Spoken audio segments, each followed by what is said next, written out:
ಎಲ್ಲರಿಗೂ ನಮಸ್ಕಾರ.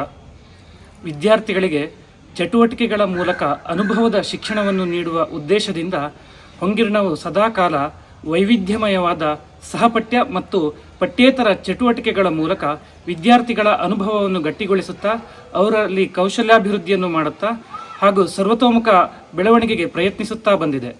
ಈ ನಿಟ್ಟಿನಲ್ಲಿ ಒಂದು ಹೊಸ ಪ್ರಯತ್ನ ತರಗತಿಯ ಪದ್ಯ ಬೋಧನೆಯಲ್ಲಿ ಯಕ್ಷಗಾನ ತಾಳಮದ್ದಲೆ ಕಲಾ ಪ್ರಕಾರದ ಅಳವಡಿಕೆ. ಯಕ್ಷಕವಿ ದೇವಿದಾಸ ಬರೆದಿರುವ ಶ್ರೀಕೃಷ್ಣ ಸಂಧಾನ ಭೀಷ್ಮ ವಿಜಯ ಎಂಬ ಪ್ರಸಂಗದಿಂದ ಆಯ್ದ ಭಾಗ ಚಕ್ರಗ್ರಹಣ ಎಂಬ ಪದ್ಯ ಭಾಗವು 9ನೇ ತರಗತಿಯ ಕನ್ನಡ ಪಠ್ಯಪುಸ್ತಕದಲ್ಲಿದೆ.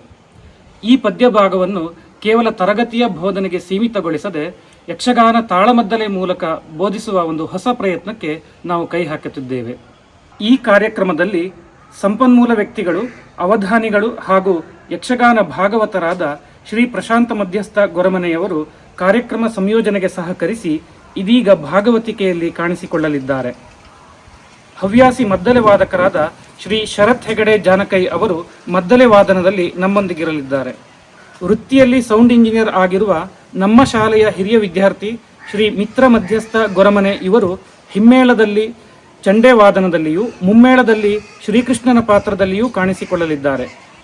ನಿವೃತ್ತ ಕೆಪಿಸಿ ನೌಕರರು ಹಾಗೂ ಹವ್ಯಾಸಿ ಯಕ್ಷಗಾನ ಕಲಾವಿದರಾದ ಶ್ರೀ ರವಿಶಂಕರ ಕೆಆರ್ ಇವರು ಭೀಷ್ಮನ ಪಾತ್ರದಲ್ಲಿ ಕಾಣಿಸಿಕೊಳ್ಳಲಿದ್ದಾರೆ. ವೃತ್ತಿಯಲ್ಲಿ ಇಂಜಿನಿಯರ್ ಆಗಿರುವ ನಮ್ಮ ಶಾಲೆಯ ಹಿರಿಯ ವಿದ್ಯಾರ್ಥಿಯಾದ ಶ್ರೀ ಮಧು ವಿ ಅಯ್ಯ ಅವರು ಅರ್ಜುನನ ಪಾತ್ರದಲ್ಲಿ ಕಾಣಿಸಿಕೊಳ್ಳಲಿದ್ದಾರೆ. ಈ ಕಾರ್ಯಕ್ರಮದಲ್ಲಿ ಭಾಗವಹಿಸಲಿರುವ ಮತ್ತು ಉಪಸ್ಥಿತರಿರುವ ಎಲ್ಲರನ್ನೂ ಪ್ರೀತಿಪೂರ್ವಕವಾಗಿ ಸ್ವಾಗತಿಸುತ್ತಾ ಕಾರ್ಯಕ್ರಮವನ್ನು ಪ್ರಾರಂಭಿಸುತ್ತಿದ್ದೇವೆ. ಇದೀಗ ನಿಮ್ಮ ಮುಂದೆ ಚಕ್ರಗ್ರಹಣ ತಾಳಮದ್ದಲೆ.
ದೂರ್ವಾಸರಿಂದ ಲಭಿಸಿದ ಮಂತ್ರಗಳಿಂದಲಾಗಿ ಪಾಂಡುವಿನಲ್ಲಿ ಜನಿಸಿದವರು ನಾವು 5 ಮಂದಿ.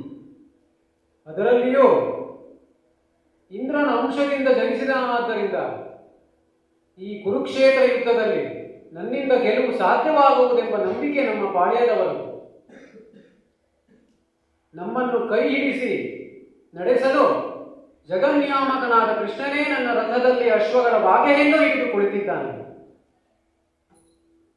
ಹಾಗೆ ನೋಡಿದರೆ ಪಾಂಡವರ ಜೀವನದುದ್ದಕ್ಕೂ ಕೃಷ್ಣನದ್ದೇ ಸಾರಥ್ಯ. ಅವನ ಅನುಗ್ರಹದಿಂದಲೇ ನಾವು ಬೆಳೆದು ಬಂದಿರುವುದು. ಸ್ವಾಮಿ, ಹಿಂದೆ ಪಾಂಚಾಲ ನಗರಿಯಲ್ಲಿ ಮತ್ಸ್ಯಯಂತ್ರವನ್ನು ಭೇದಿಸಿ ದ್ರೌಪದಿಯನ್ನು ಗೆದ್ದು ಕುಂತಿಯತ್ತ ಕರೆದೊಯ್ದಾಗ ನಮ್ಮನ್ನೇ ಹಿಂಬಾಲಿಸಿ ಬಂದವನು ಕೃಷ್ಣ. ಆ ದಿನದಿಂದ ಇಲ್ಲಿಯವರೆಗೂ ಆತ ನಮ್ಮನ್ನು ಕಾಯುತ್ತಿದ್ದಾನೆ. ಮಮ ಪ್ರಾಣ ಹಿ ಪಾಂಡವಾಹ ಎಂಬ ಮಾತಿನಂತೆ ಸದಾ ನಮಗೆ ಬೆಂಬಲವಾಗಿ ನಮ್ಮ ರಕ್ಷಕನಾಗಿಯೇ ನಿಂತಿದ್ದಾನೆ. ನನ್ನ ಕೈಯಲ್ಲಿರುವ ಈ ಗಾಂಡೀವವೆಂಬ ಮಹಾಧನುಸ್ಸು, ದೇವದತ್ತವೆಂಬ ಶಂಖ, ಚತುರಾಶ್ವಗಳನ್ನು ಹೂಡಿದ ಈ ದಿವ್ಯವಾದ ರಥ,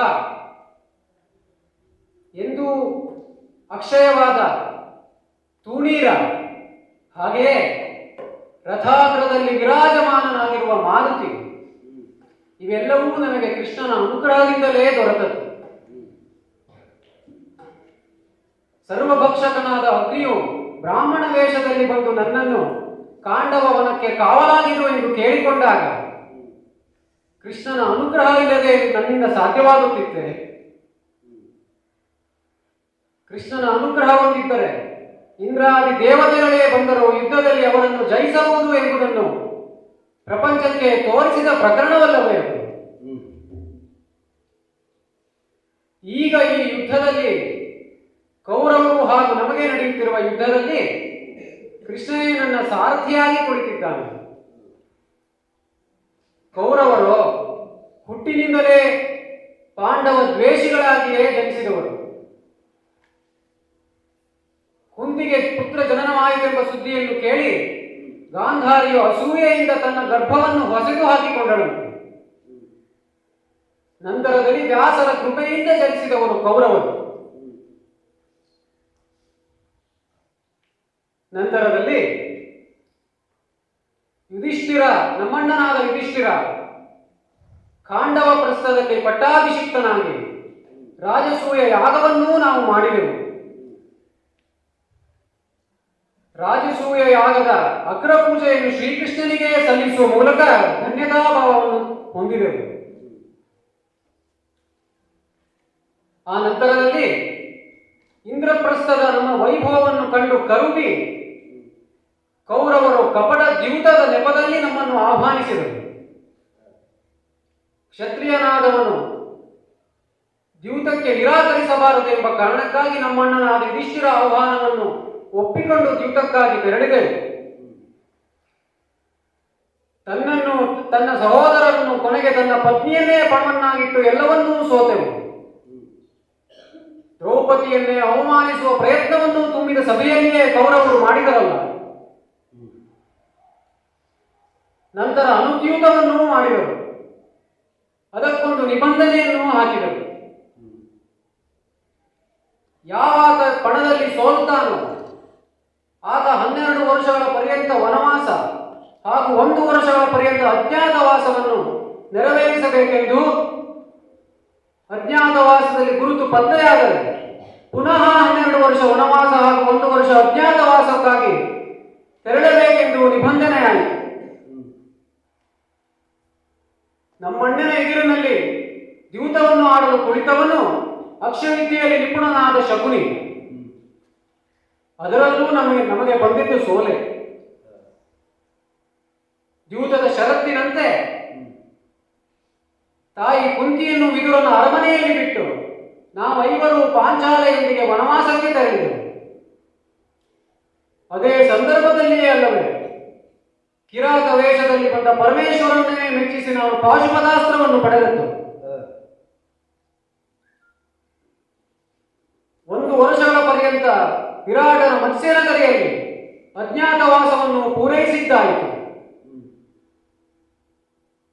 ನಂತರ ಮುಂದಾಗಬಹುದಾದ ಯುದ್ಧದ ಸಹಾಯಕ್ಕೆಂದು ಕೃಷ್ಣನ ಸಹಾಯವನ್ನು ಕೇಳೋಣ ಎಂದು ಅಣ್ಣ ಯುಧಿಷ್ಠಿರನ ಮಾತಿನಂತೆ ನಾನೇ ದ್ವಾರಕೆಗೆ ತೆರಳಿದೆ. ಅದೇ ಸಂದರ್ಭದಲ್ಲಿ ದುರ್ಯೋಧನನು ಕೃಷ್ಣನ ಸಹಾಯವನ್ನು ಯಾಚಿಸಿ ಅವನೂ ದ್ವಾರಕೆಯಲ್ಲಿ ಬಂದಿದ್ದ. ನಮ್ಮ ಈವರನ್ನು ಎದುರುಗೊಂಡ ಕೃಷ್ಣ ಹೇಳಿದ ಮಾತು, ಕೌರವ ಪಾಂಡವರು ಈರುವರು ತನಗೆ ಸಮಾನ ಬಂಧುಗಳು, ಹಾಗಾಗಿ ಯುದ್ಧದಲ್ಲಿ ನಾನು ಶಸ್ತ್ರವನ್ನು ಧರಿಸುವುದಿಲ್ಲ ಎಂಬುದಾಗಿ ಪ್ರತಿಜ್ಞೆಯನ್ನೇ ಮಾಡಿದ. ಅಷ್ಟೇ ಅಲ್ಲದೆ ನಿಶಸ್ತ್ರನಾದ ತಾನೊಂದು ಕಡೆ, ಒಂದು ಅಕ್ಷೋಹಿಣಿ ಸೈನ್ಯ ಸಮೇತವಾದ ತನ್ನ ಸೈನ್ಯ ಇನ್ನೊಂದು ಕಡೆ ಎಂಬುದಾಗಿ ಹೇಳಿದ. ಮೊದಲ ಆಯ್ಕೆಯನ್ನು ನನಗೇ ದಯಪಾಲಿಸಿದ. ಸ್ವಯಂ ನಾರಾಯಣನೇ ಆದ ಕೃಷ್ಣನನ್ನು ಹೊರತು ನಾರಾಯಣಿ ಸೈನ್ಯವನ್ನು ಕೇಳುವುದು, ನಾನು ಕೃಷ್ಣನನ್ನೇ ಆಯ್ಕೆ ಮಾಡಿಕೊಂಡೆ. ಅಷ್ಟೇ ಅಲ್ಲದೆ ಕೃಷ್ಣೇ ನನ್ನ ರಥದ ಸಾರಥಿಯಾಗಿರಬೇಕೆಂದು ಅವನಲ್ಲಿ ಪ್ರಾರ್ಥಿಸಿಕೊಂಡೆ. ಹಾಗಾಗಿಯೇ ಕೃಷ್ಣ ಪಾರ್ಥ ಸಾರಥಿಯಾಗಿತ್ತು. ನಂತರದಲ್ಲಿ ಸಂಧಾನಕ್ಕೆಂದು ಪಾಂಡವ ರಾಯಭಾರಿಯಾಗಿ ಕೃಷ್ಣನನ್ನು ಕೌರವನಲ್ಲಿಗೆ ಕಳಿಸಿದಾಗ ಅರ್ಧರಾಜ್ಯವನ್ನು ತಾನು ಹಿಂದಿರುಗಿ ಕೊಡುವುದಿಲ್ಲ ಎಂದು ಖಡಾಖಂಡಿತವಾಗಿ ಹೇಳಿದನಲ್ಲ. ಪಾಂಡವರು 5 ಗ್ರಾಮಗಳನ್ನಾದರೂ ಕೊಡು ಎಂದು ಕೃಷ್ಣ ರಾಯಭಾರಿಯಾಗಿ ಕೇಳಿದಾಗ ಸೂಜಿ ಮನೆಯಷ್ಟು ಜಾಗವನ್ನು ತಾನು ಕೊಡಲಾರೆ ಎಂದು ದಾಷ್ಟ್ಯದಿಂದ ಮಾತನಾಡಿದನಲ್ಲ. ಅಲ್ಲದೆ ಕೃಷ್ಣನನ್ನೇ ಬಂಧಿಸುವಂತಹ ಪ್ರಯತ್ನವನ್ನು ತುಂಬಿದ ಸಭೆಯಲ್ಲಿಯೇ ಮಾಡಿದ. ಸರ್ವಾಂತರ್ಯಾಮಿಯಾದ ಕೃಷ್ಣನನ್ನು ಹಗ್ಗದಿಂದ ಬಂಧಿಸುವುದಕ್ಕುಂಟೆ. ಈಗ ಇದೇ ಕೃಷ್ಣನೇ ನನ್ನ ರಥದಲ್ಲಿ ಪಾರ್ಥ ಸಾರಥಿಯಾಗಿ ರಾರಾಜಿಸುತ್ತಿದ್ದಾನೆ. ಉಭಯ ಪಕ್ಷಗಳು ಕುರುಕ್ಷೇತ್ರದಲ್ಲಿ ಸೇರಿ ನಮ್ಮ ಕಡೆ 7 ಅಕ್ಷೋಹಿಣಿ ಸೈನ್ಯ, ಕೌರವರಲ್ಲಿ 11 ಅಕ್ಷೋಹಿಣಿ ಸೈನ್ಯವಾಯಿತು. ಕೌರವರ ಸೇನಾಧಿಪತ್ಯವನ್ನು ನಮ್ಮ ಅಜ್ಜಯ್ಯನಾದ ಭೀಷ್ಮಾಚಾರ್ಯರೇ ವಹಿಸಿಕೊಂಡಿದ್ದಾರೆ. ಯುದ್ಧ ಪ್ರಾರಂಭವಾಗಿ 2 ದಿನಗಳೇ ಆಯಿತು. ಅದು ಅಲ್ಲಿ ಕಾಣುತ್ತಿರುವುದೇ ಭೀಷ್ಮರ ರಥ. ರಥದಲ್ಲಿ ಕುಳಿತಿರುವ ಕೃಷ್ಣನನ್ನೇ ಮಾತನಾಡಿಸುತ್ತೇನೆ. ಕೃಷ್ಣ, ಅರ್ಜುನ,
ಯುದ್ಧ ಪ್ರಾರಂಭವಾಗಿ 2 ದಿನಗಳೇ ಕಳೆದು ಹೋದವು.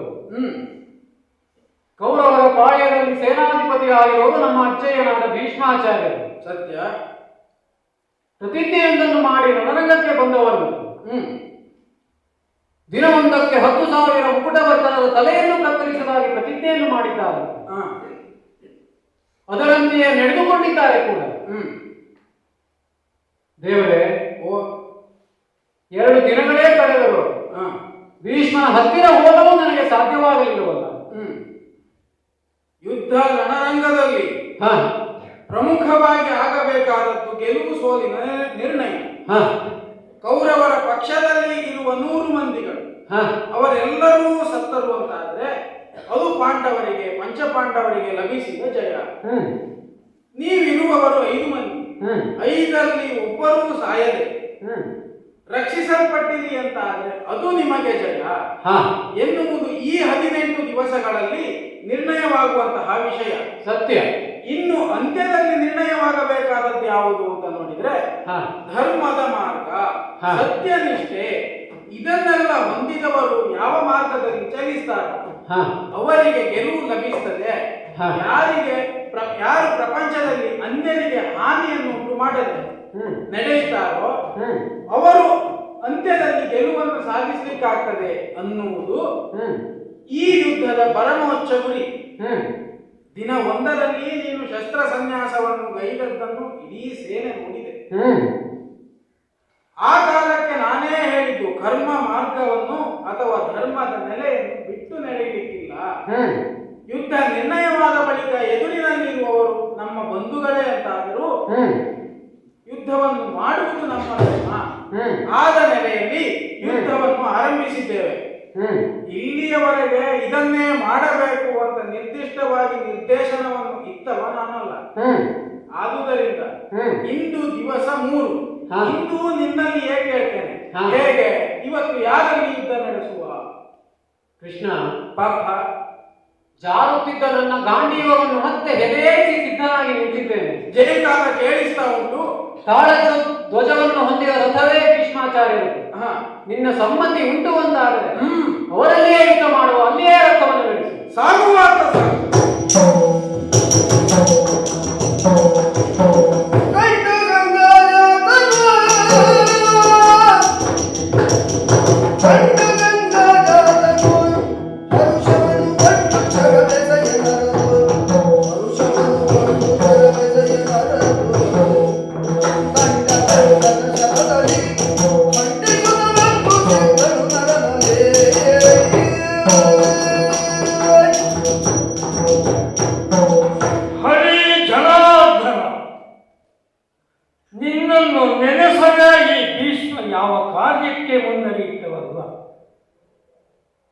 ಏನು ಮಾಡೋಣ ಹೇಳಿ?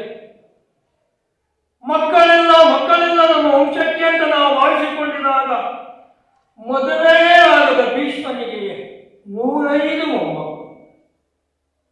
ಮೊಮ್ಮಕ್ಕಳು ಹುಟ್ಟಿದ್ದಾರೆಂಬ ಹರ್ಷ ಪಡೋಣ ಅಂತಂದರೆ ವೇದನೆ.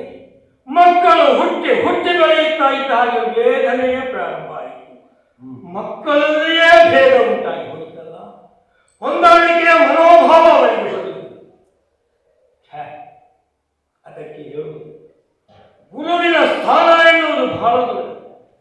ಸಣ್ಣ ಮಕ್ಕಳನ್ನೇ ತೀಡಿ ಮಾತು ಆಡಿದಂತೆ ಕಲಿಸುವಂತಹ ಒಂದು ಶಕ್ತಿ ಇದ್ದರೆ ಅದು ಶಿಕ್ಷಕನಿಗೆ, ಅದು ಗುರುವಿಗೆ. ಆ ಗುರುವಿನ ಕಾರ್ಯ ಮಾಡಲಿಕ್ಕೆ ಈ ಭೀಷ್ಮನಿಗೆ ಆಗಲಿಲ್ವಲ್ಲ.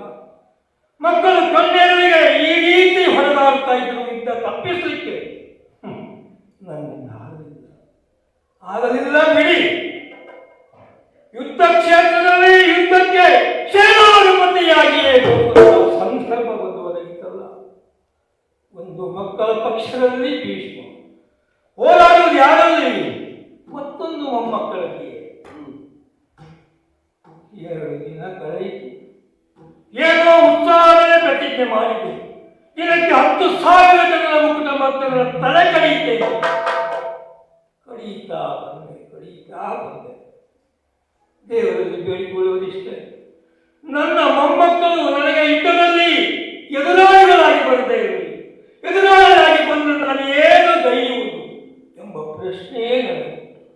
ದೇವರೇ, ಅವರು ಎದುರಾಗಿ ಬರದೇ ಇರುವಂತ ನೋಡಿಕೊ ದೇವರೇ, ನೋಡಿಕೊ. ಅಜ್ಜಯ್ಯ, ವಂದಿಸಿಕೊಂಡಿದ್ದೇನೆ. ಅರ್ಜುನ, ಬಹಳ ದಿನ ಆಯಿತು ನಿನ್ನನ್ನು ನೋಡಿದೆ. ನೋಡಬೇಕೆಂಬಂತ ಅಪೇಕ್ಷೆ ನನಗೆ ಬಹಳ ಇತ್ತು ಸಹಿತ ಪರಿಸ್ಥಿತಿಯ ಪ್ರತಿಕೂಲಗಳಿಂದಾಗಿ ನೋಡ್ಲಿಕ್ಕೆ ಆಗಲಿಲ್ವೋ ಮಗನೇ? ನೋಡಬೇಕಿತ್ತು ಮಗನೇ, ಆದರೆ ಈ ರಣಕ್ಷೇತ್ರದಲ್ಲಿ ಬಂದಿಲ್ಲ. ಇಲ್ಲಿ ನಿನ್ನನ್ನು ನೋಡುವ ಹಾಗಾಯ್ತಲ್ಲ. ನೋಡುವ ಸಂತೋಷ ಒಂದೆಡೆಯಾದರೆ ನೋಡದೇ ಇರುವಂತಹ ಈ ಸಂದರ್ಭದ ಸಂಕಟ ಒಂದು ಕಡೆ ಮಗನೇ. ಅದು ಮಗನೇ ಅಜ್ಜಯ್ಯ, ಬಂದಿದ್ದೀಯಲ್ಲ, ನೇರ ಯುದ್ಧವೇ ಅಲ್ಲ, ನಿನ್ನಲ್ಲಿ ಮಾತಾಡಬೇಕೆಂಬಂತ ಹಂಬಲ ನನಗುಂಟು. ಅರ್ಜುನ ಯಾವುದಕ್ಕೆ ಪ್ರಸಿದ್ಧಿ? ರಣಕ್ಷೇತ್ರದಲ್ಲಿ ಬಾಣ ಪ್ರಯೋಗಕ್ಕೆ ವಿಷಯ. ಹ್ಮ್ ಮಾತಾಡ್ಲಿಕ್ಕೆ ಅಲ್ವಲ್ಲ. ಹ್ಮ್ ಆದರೆ ಮಗು ಅಜ್ಜಯ್ಯ, ಅಜ್ಜ ಅಜ್ಜ ಮಾತಾಡ್ತಾ ಇದ್ದಾನೆ. ಪ್ರೀತಿಯಾಗುವಂತ ಮಾತಾಡು ಮಗನೇ. ಅಜ್ಜಯ್ಯ, ಮಗು, 2 ಬಾಣಗಳನ್ನು ಅಭಿವಾದನ ಪೂರ್ವಕವಾಗಿ ನಿನ್ನ ಪಾದದಡಿಯಲ್ಲಿ ಬಿಟ್ಟಿದ್ದೇನೆ. ಆ ಬಾಣ ಬಿಟ್ಟಾಗಲೇ ಗೊತ್ತಾಗಿದ್ದು ಅರ್ಜುನನದೇ ಕಾರ್ಯ ನನಗೆ ವಂದಿಸ್ತಾ ಇದ್ದಾನೆ ಎಂಬುದನ್ನು ನಾನು ಅರ್ಥ ಮಾಡಿಕೊಂಡೆ. ಮಗು, ಮಾತನಾಡುವುದು ನನಗೂ ಇದೆ ಅಜ್ಜಯ್ಯ. ಉಂಟ ಈಗಿನದ್ದಲ್ಲ, ಹ, ಬಹಳ ಹಿಂದಿನದ್ದು, ಹಳೇ ತಂದೆಯ ಕಾಲದ್ದು. ಹೇಳು, ಹೇಳು.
ಭೀಷ್ಮನು ಬೆದರಿ ಅವ ನಮ್ಮ ದೇವರಲ್ವೇ? ರಥದಿಂದಿಳಿದು ನಡೆತಂದು ಅವನೇ ರಥದಿಂದ ಇಳಿದಿದ್ದಾನೆ, ನಾನೂ ಇಳಿದು ನಡೆದಂತೆ. ಬೆದರಿ ರಥದಿಂದಿಳಿದು ನಡೆತಂದು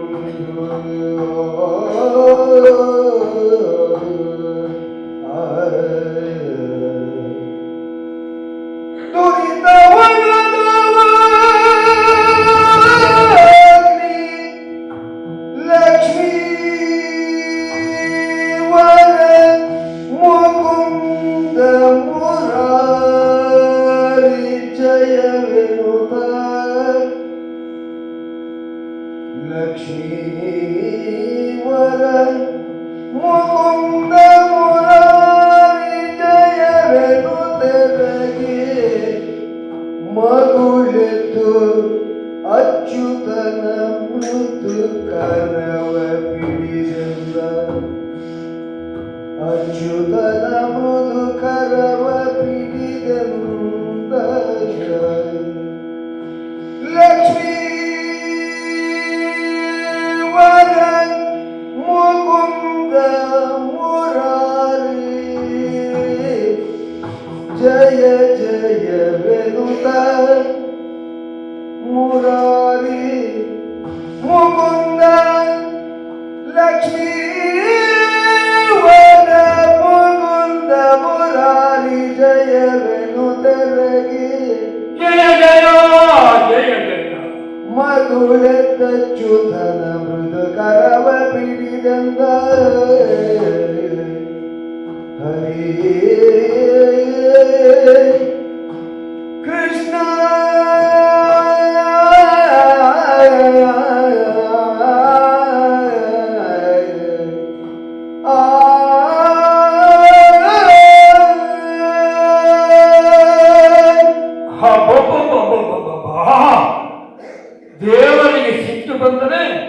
ಎರಡು ಫಲಗಳು ಬೆಳಗಾಗಿ ಹೋಗಿದೆ, ಬೆಳಗಾಗಿ ಹೋಗಿದೆ. ಪ್ರಪಂಚವೇ ಅಲ್ಲೋಲಕಲ್ಲೋಲ, ಗಡಗಡ ಗಡಗಡ. ಯಾರು ಹೆದರಬೇಡಿ, ಹೆದರುವ ಅಗತ್ಯವೇ ಇಲ್ಲ.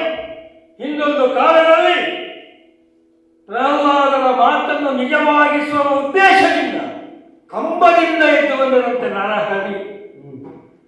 ಎಲ್ಲರೂ ರಕ್ತ ಸ್ವಾಮಿಗಳೆಲ್ಲ ಹೆದರಿ ದಿಕ್ಕುಪಾಲಾಗಿ ಹೋದರಂತೆ. ಕೇವಲ ಮಗುವಾಗಿರುವಂತಹ ಪ್ರಹ್ಲಾದ ಹೋಗಿ ಆ ನರಸಿಂಹನ ಕರಗಳನ್ನು ಹಿಡಿದರಂತೆ. ಯಾಕೆ? ದೇವರೆಂಬ ನಂಬಿಕೆ ಇದ್ದರೆ ಯಾವ ಭಯವೂ ಇಲ್ಲ. ರಥದಿಂದ ನಾನು ಇಳಿದಿದ್ದೇನೆ, ಹೋಗಿದ್ದೇನೆ. ಅದು ಆ ಸ್ವಾಮಿಯ ಮುದುಕನ. ಅಷ್ಟೇ, ಯಾರಿಗೆ ಸಿಟ್ಟು ಬರ್ತದೆಯೋ ಅವನ ಮೈ ಬಿಗಿತಕ್ಕೆ ಒಳಗಾಗ್ತದೆ. ಕೈಗಳು ಬಿಗಿತಕ್ಕೊಳಗಾಗಿರಬೇಕಿತ್ತು. ಇಲ್ಲ, ತೋರಿಕೆಯ ಸಿಟ್ಟಿಗೆ ಒಳಗೆ ಆ ಸಿಟ್ಟಿದ್ದರೆ ಕೈ ಯಾಕೆ ಮೃದುವಾಗಿರ್ತಿತ್ತು. ಮೃದು ಕರಗಳನ್ನು ಹಿಡಿದಿದ್ದೇನೆ, ಅದು ನಡಿಕೆಯ ಸಂತೋಷ. ಯಾಕೆ? ಆ ಶ್ರೀ ಲಕ್ಷ್ಮಿಯೇ ಪಿಡಿದಂತಹ ಮೃದು ಕರ ಅಂಥದನ್ನು ಮುಟ್ಟುವ ಭಾಗ್ಯ ನನಗೆ ಬಂತಲ್ಲ. ಸ್ವಾಮಿಯನ್ನು ತಣ್ಣಗಾಗಿಸ್ಬೇಕಾಗಿ ಮಾತಾಡ್ತೇನೆ. ಓ ಶ್ರೀ ಮನೋಹರ, ಶ್ರೀ ಮನೋಹರ ಸ್ವಾಮಿ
ಎಷ್ಟು ಚಂದ ಕಾಣ್ತಾ ಇದ್ದೀಯ.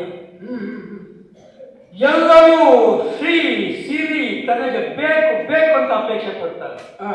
ಸ್ವಾಮಿ ಭಾಗ್ಯನು ಶ್ರೀಯೇ ನಿನಗೆ ಒಲಿಸಿದ್ದಾಳೆ. ಶ್ರೀ ಮನೋಹರನಿ ಅವಳ ಮನಸ್ಸನ್ನು ಒಲಿಸಿಕೊಂಡ ಮಹಾತ್ಮ. ಅಂತಹ ನೀನಿಂದು ಈ ಭಕ್ತರನ್ನು ಕೊಲ್ಲುತ್ತೇನೆ ಅಂತ ಚಕ್ರ ಹಿಡ್ಕೊಂಡು ಹೊರಟಿಲ್ಲ ಸ್ವಾಮಿ. ಹೋದಲ್ಲೆಲ್ಲ ನೀನು ಮಾಡಿದ ಕಾರ್ಯಗಳಲ್ಲೆಲ್ಲ ನಿನಗೊಂದು ಹೆಸರು ಬಂತಂತೆ. ಈ ಹೆಸರು ಬಂದು ಬಂದು ಬಂದು ಬಂದು ನಿನಗೆ ಸಹಸ್ರನಾಮ ಹ್ಮ್ 1000 ಹೆಸರುಗಳು ಉಂಟಂತೆ ನಿನಗೆ. ಹ್ಮ್ ಇವತ್ತು ಈ ಒಬ್ಬ ಭಕ್ತನ ತಲೆ ಕಡಿದು ಭಕ್ತ ಅಂತಕ ಹ್ಮ್ 1001ನೇ ಹೆಸರು ಬಹುಶಃ ನಿನಗೆ ಬರ್ಬೋದು. ಹ್ಮ್ ಸ್ವಾಮಿ, ಓ ಶ್ರೀ ಮನೋಹರನಾಗಿರುವಂತ ನೀನು ಹ್ಮ್ ಈ ಶರಣ ಏನು ತಪ್ಪು ಮಾಡಿದ್ದಾನೆ ಅಂತ ಭಾವಿಸಿಕೊಂಡೆ ಈ ರೀತಿ ಕ್ರೋಧಾವಿಷ್ಠನಾಗಿ ನಿನ್ನ ತಲೆ ಕಡಿಯುತ್ತೇನೆ ಎಂಬುದಾಗಿ ಚಕ್ರವನ್ನು ಹಿಡಿದುಕೊಂಡು ಬಂದೆಯಲ್ಲ. ಹ್ಮ್ ಒಂದು ರೀತಿಯಲ್ಲಿ ಹೌದೇ. ಹ್ಮ್ ಯಾಕೆ ಈ ಇಷ್ಟು ವಯಸ್ಸಾಗಿರುವಂತ ಈ ಭೀಷ್ಮ ಇನ್ನೂ ಯಾಕಿದ್ದಾನೆ? ಹ್ಮ್ ನನಗೆ ಅನ್ನಿಸ್ಲಿಕ್ಕೆ ಪ್ರಾರಂಭ ಆಗಿದೆ ಇನ್ನೂ ನಾನು ಯಾಕಿದ್ದೇನೆ ಅಂತ. ಬಹುಶಃ ನಿಮಗೆಲ್ಲ ಅನ್ನಿಸಿದ್ರು ತಪ್ಪೇನಿಲ್ಲ. ನೀನು ಯಾಕೆ ಬೇಕಾಗಿತ್ತು ಇವನಿಗೆ? ಅದು ಏನು ಮಾಡೋಣ ಹೇಳು? ನಾನು ಚಿರಂಜೀವಿ ಅಲ್ಲ, ಹಾಗಂತ ಇಚ್ಛೆ ಮಾಡಿ ನನಗೆ ಇಚ್ಛೆ ಬರಬೇಕು, ನಾನು ಸಾಯ್ತೇನೆ ಎಂಬುದಾಗಿ. ಇಚ್ಛೆಯೇ ಬರುತ್ತಿಲ್ಲ. ಯಾಕೆ ನೋಡು, ಪ್ರತಿಯೊಂದು ಜೀವಿಗೂ ಹಾಗೆ. ಇವತ್ತು ಹೀಗಾಯಿತು, ನಾಳೆ ಒಳ್ಳೆಯದಾಗ್ಬೋದು, ನಾಳೆ ಹಾಗಾಯಿತು, ನಾಳಿದ್ದು ಒಳ್ಳೆಯದಾಗ್ಬೋದು. ಈ ರೀತಿಯ ಯೋಚನೆಯಲ್ಲಿಯೇ ಕಾಲ ಕಳೀತಾ ಇರ್ತಾರೆ. ಪ್ರಾಯ ಹೀಗಿರಬೇಕು. ನಿನಗೆ ಬದುಕಿನ ಮೇಲಿನ ನಿರಾಸಕ್ತಿ ಅಲ್ಲ, ಇವರ ಜಗಳವನ್ನೆಲ್ಲ ನೋಡಿ ನಿರಾಸಕ್ತಿ ಅಲ್ಲ, ಅದು ಹೌದೇ. ಆದರೆ ಹೀಗೆ ನಾನು ಯೋಚಿಸುತ್ತಾ ದಿನ ಕಳೆಯುತ್ತಾ ಇದ್ದೇನೆ, ನಾಳೆ ಒಳ್ಳೆಯದಾಗ್ಬೋದು, ನಾಳೆ ಒಳ್ಳೆಯದಾಗ್ಬೋದು ಅಂತ. ಇಲ್ಲ, ಈಗ ಅರ್ಥ ಆಯಿತು ಸ್ವಾಮಿ, ಈಗ ಅರ್ಥ ಆಯಿತು. ಓ ಇಂದಿರೇಶನೇ, ಇಂದಿರೇಶನೇ ನಾವು ಇವರ ಜಗಳವನ್ನು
ಒಂದು ಆಸೆ ಇತ್ತು ನನಗೆ, ಇವೆಲ್ಲ ಜಗಳ ಮುಗಿದು ಹೋಗಬಹುದು ಅಂತ.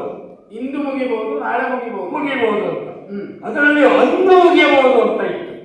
ಎಂದು ನೀನೇ ಬಂದಿಲ್ಲ ಅರ್ಚನಾವತಿಗೆ, ಸಂಧಿ ಮಾಡ್ತೇನೆ, ಆ ಸಂಧಿಯ ಕಾಲಕ್ಕೆ ಎಲ್ಲ ಸರಿ ಆಗ್ಬೋದು ಅಂತ ಭಾವಿಸಿದರೆ ಪ್ರಪಂಚ ಎಲ್ಲ ಸರಿ ಮಾಡ್ತೀಯ ನೀನು. ಆದ್ರೆ ಅವನೊಂದು ವಕ್ರ ಬುದ್ಧಿಯನ್ನು ತಿದ್ದಲಿಕ್ಕಾಗುತ್ತೆ. ಕುಕ್ಕೆಯ ವಕ್ರವನ್ನೇ ತಿದ್ದಿದವನಂತೆ ನೀನು, ಸುಂದರವಾಗಿ ಆಗಿಸಿದವನಂತೆ ನೀನು. ನಮ್ಮ ಸುಯೋಧನನ ಒಂದು ವಕ್ರ ಬುದ್ಧಿಯನ್ನು ಸರಿ ಮಾಡ್ಲಿಕ್ಕಾಗಲಿಲ್ಲ. ಅಲ್ಲಿಗೆ ನಿರ್ಣಯ ಆಯ್ತು, ಇದು ಮುಗಿಯುವ ಜಗಳ ಅಲ್ಲ. ಈ ಕಡೆ ನೋಡಿದ್ರೆ ನೀವು ಒಳ್ಳೆಯ ಹೌದು ಧರ್ಮರಾಯ, ಆದ್ರೆ ಏನು ಮಾಡೋಣ ಹೇಳು? ಸಂಪೂರ್ಣ ಒಳ್ಳೆಯೇ ಆಗಿರುವ ಬಂಗಾರ ಆಭರಣ ಮಾಡಿ ಬರುವುದಿಲ್ಲಲ್ಲ, ಹಾಗೆ ಅವನ ಒಳ್ಳೆತನ ಹೆಚ್ಚಾಗಿ ಹೋಯಿತು. ಇವ ನೋಡಿದ್ರೆ ಒಳ್ಳೆ ಆಡಳಿತಗಾರ ಹೌದು, ಏನು ಮಾಡೋಣ? ಒಳ್ಳೆಯ ಮನಸ್ಸಿಲ್ಲ. ಒಳ್ಳೆಯ ಮನಸ್ಸಿಲ್ಲ ಎಲ್ಲರಿಗೂ ಇಲ್ಲ ಅಂತಲ್ಲ, ಪಾಂಡವರ ಬಗ್ಗೆ ಇಲ್ಲ. ಏನೋ ಹೊಂದಾಣಿಕೆ ಮಾಡಿಕೊಂಡು ಹೋಗಲಿ ಅಂತ ಪ್ರಯತ್ನ ಪಟ್ಟರು, ಆಗಲಿಲ್ಲ. ಅರ್ಧ ರಾಜ್ಯವನ್ನೇ ಅವರಿಗೆ ಕೊಟ್ಟು ಕಳಿಸಿದರೂ ಅದನ್ನು ಉಳಿಸಿಕೊಳ್ಳಿಕ್ಕೆ ಅವರಿಗೆ ಆಗಲಿಲ್ಲ. ಇವ ಸಂಪೂರ್ಣ ಬೇಕೆಂಬಂತ ಹಠ ಹಿಡಿದಿದ್ದಾನೆ. ಇವನ ಮಠ ಸಂಪೂರ್ಣ ತಪ್ಪು ಅಂತ ಹೇಳುವಾಗಿಲ್ಲ. ಆದ್ರೆ ಏನು ಮಾಡೋಣ, ಒಳ್ಳೆಯ ಮನಸ್ಸು ಬೇಕಲ್ಲ ಸ್ವಾಮಿ. ಎಲ್ಲ ನೋಡಿ ಗೋಳು ಬಿಟ್ಟು ಹೋಗಿದೆ. ಸಾಕು ಸಾಕು ಸಾಕು ತಣಿಸಿ ಹೋಗಿದೆ. ಇಂಥವ್ರು ನೋಡಿದ್ರೆ ಮಕ್ಕಳು ಯಾಕೆ ಬೇಕು, ಮೊಮ್ಮಕ್ಕಳು ಯಾಕೆ ಬೇಕು? ಕೆಲವರು ಕೊನೆಗುದುಂಟು, ನನಗೆ ಮಕ್ಕಳು ಹುಟ್ಟಿಲ್ವಲ್ಲ, ಮಕ್ಕಳಾಗಲಿಲ್ವಲ್ಲ, ದೇವರೇ ಅಂತ ಹರಕೆ ಹೋದವರಿದ್ದಾರೆ. ತಂದೆ ತಾಯಿಗಳು ಹರಕೆ ಹೊತ್ತು ಹರಕೆಯನ್ನು ಕಷ್ಟಪಟ್ಟು ತೀರಿಸಿ ಮಕ್ಕಳನ್ನು ಪಡ್ಕೊಳ್ತಾರೆ. ಪರಮಾತ್ಮ ಆ ಮಕ್ಕಳಿಂದ ಇಂಥ ಒಂದು ಗತಿ ಆ ಅಪ್ಪ ಅಮ್ಮನಿಗೆ ಬರ್ತದೆ ಅಂತ ಆದ್ರೆ ಸ್ವಾಮಿ ಯಾಕೆ ಬೇಕಿಂತ ಮಕ್ಕಳು?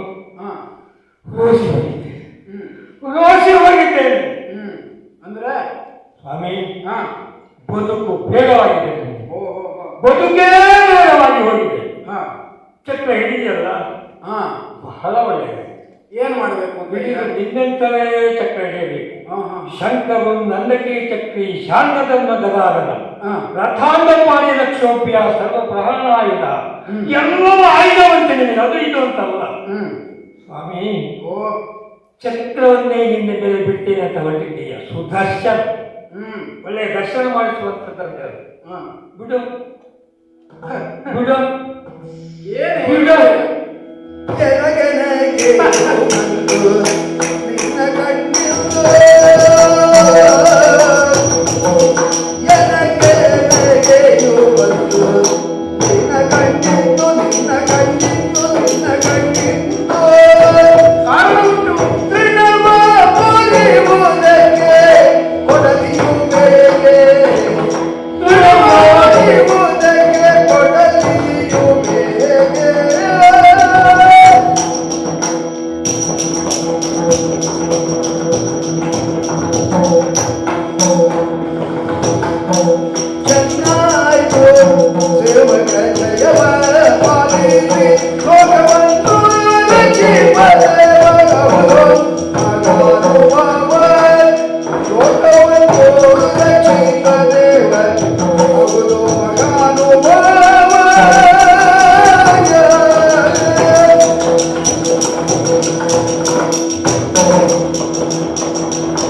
ಸ್ವಾಮಿ ಚಕ್ರ ಬಿಡೆ ಬಿಡೆ ಅಂತ ಹೇಳಿದವನೇ ಯಾರು ಹೇಳಿದಾನೆ? ಈಶ್ವರ ಬರಲಿ, ಬ್ರಹ್ಮ ಬರಲಿ, ಎಲ್ಲವನ್ನು ಚಕ್ರ ಬಿಡೆ ಎಲ್ಲ ತಿಳ್ಕೊಂಡದ್ದೇನು ಚಕ್ರವನ್ನು ಬಿಡ್ತಾರೆ ಅಂತ. 100 ತಪ್ಪುಗಳಾಗುವವರೆಗೆ ಕಾರಣವಾಗಿದೆ. ಕೊನೆಗೆ ಚಕ್ರವನ್ನೇ ಹಿಡಿಯಲಿಲ್ಲ, ಅಲ್ಲಿಂದ ಹರಿವಾಣವನ್ನೇ ಬಿಸಾಕಿದವ. ಚಕ್ರವಾಗಿ ಅವರ ತಲೆಯನ್ನು ಕಳೆಯಿತು. ಸ್ವಾಮಿ ನಿನಗೆ ಚಕ್ರವೇ ಬೇಕು, ಕೊಲ್ಲಬೇಕು ಅಂತ ಹೇಳಿದ್ರೆ ನೀನು ರಥವನ್ನು ಕೆಳಗೆ ಇಳಿಯಬೇಕು, ರಥದಲ್ಲಿಯೇ ಕುಳಿತು ಭೀಷ್ಮ ಸಾಯಲಿ ಅಂತ ಹೇಳಿದ್ರೆ ಸಾಕಾಗುವುದಿಲ್ಲ. ನಾನು ಸಾಯಲಿಲ್ಲ, ಹಾಗೆ ಮಾಡದೆ ಚಕ್ರವನ್ನು ಹಿಡ್ಕೊಂಡಿದ್ದೀಯ, ಬಿಡೆ ಬಿಡೆ ಬಿಡೆ. ಯಾಕೆ ಸ್ವಾಮಿ ಬಿಡದೆ ಇರುವ ಚಕ್ರ ಹಿಡ್ಕೊಂಡಿದ್ಯಾಕೆ? ಓಹೋ ಗೊತ್ತಾಯ್ತು ನನಗೆ, ನಾನೊಬ್ಬ ಭಕ್ತ. ನೀನು ಚಕ್ರ ಬಿಟ್ಟರೂ ನನ್ನ ಒಂದು ರೋಗವನ್ನು ಕತ್ತರಿಸುವುದಿಲ್ಲ. ಯಾಕೆ? ಯಾವಾಗಲೂ ಹುಲ್ಲನ್ನು ಕತ್ತರಿಸಲಿಕ್ಕೆ ಕೊಡಲೇ ಹೇಳ್ಕೊಳ್ತಾರ, ಕೊಡಲೇ ಹೇಳ್ಕೊಂಡ್ರೆ ಹುಲ್ಲು ಕತ್ತರಿಸಲಿಕ್ಕೆ ಆಗುತ್ತದೆಯಾ? ಆಗುವುದಿಲ್ಲ. ಹಾಗಾಗಿ ಈ ಭೀಷ್ಮ ಒಬ್ಬ ಹುಲ್ಲಿಗೆ ಸಮಾನ, ನೀನು ಹೇಳ್ಕೊಂಡ ಚಕ್ರ ಕೊಡಲಿಗೆ ಸಮಾನ. ಆ ಕೊಡಲಿ ಬೀಸಿಗಳು ಹುಲ್ಲು ತಲೆ ಕೊಡ್ತದೆ ಹೊರತಾಗಿ ಹುಲ್ಲಿಗೇನೂ ಆಗುವುದಿಲ್ಲ. ಅದು ಗೊತ್ತುಂಟು ನನಗೆ. ಈಗ ನಿನ್ನಲ್ಲಿ ನನ್ನದೊಂದು ಸವಾಲುಂಟು. ಚಕ್ರ ಅದು ಬಂದು ನನ್ನ ರೋಗವನ್ನು ಕತ್ತರಿಸಿಟ್ಟು ಹೋಗಾದರೆ ನಾನು ನಿನಗೆ ಭಕ್ತನಲ್ಲ, ಭಕ್ತನಲ್ಲ. ಎಲ್ಲರೂ ಕಿರುನಗೆ ಕೂಡಿ ಎಲ್ಲರೂ ಕಿರುನಗೆ ಕೂಡಿ ಚಕ್ರವತನುಜದಲ್ಲಣ ಮುಚ್ಚಿ ಚಕ್ರವತನುಜದಲ್ಲಣ ಮುಚ್ಚಿ